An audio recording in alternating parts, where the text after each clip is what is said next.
Today we'll talk about how can you disable this sign or know how you can do that on your eToro app. So you just follow this ways, then it's going to work with you.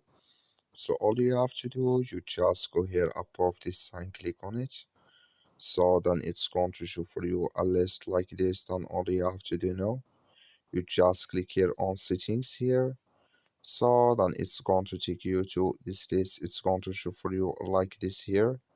Then you click here on notifications, just click on it.